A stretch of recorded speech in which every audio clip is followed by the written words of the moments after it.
بعد السلام waxaan halkan marka koowaad uga hambalyeynaya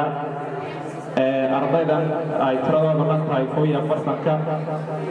muddada soo baranayay aaladda kombiyuutarka qaybaheeda kala duwan ee aasaaska kombiyuutarka ardayda waxaan leenahay hambalyo baga dawad ku gaadheen maalintan munaasabadda qalinjabinta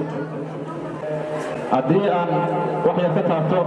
kombiyuutarkan aasaaskiisii waqtigii la aasaasay iyo waxyaabuhu asaasan yahay kombiyuutarkan markii u horreysay waxaa la aasaasay 2016 taariikhda adduunka xilligaasoo ku aasaasnay si mutadawacnimo ah lagu dhigan jiray si bilaash ah kombiyuutarkan ama macadkan wuxuu soo maray marxalado kala duwan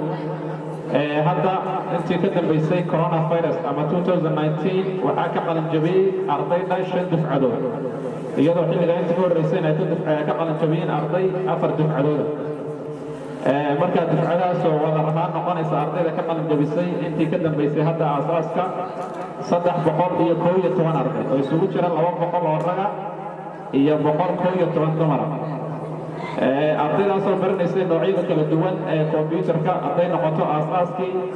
hadday noqoto cilad bixintii kombiyuutarka ee loo yaqaano computer maintenance hadday noqoto hagaajinta iyo qurxinta muuqaalada sawirada insha allah haddana waxaan isleenahay qaybaha kale ka dhiman aad ku sii dartaan hadday noqoto networkiga marka waxyaabihii kale ka dhiman aan ku darro ayaan ku rajaweyn haddii la yidhahdo dardaaranka waxaan ardayda kula dardaarmayaa waxaad barateen furihii tiknolojiyadda halkii laga gelayay waad barateen marka inaad halkaa kasii wadaan haddii la yidhaahdo hadda caalamku waad aragteen oo meel walba adoo gurigaaga joogaad isbari kartaa waxaad ka baran kartaa youtube-ka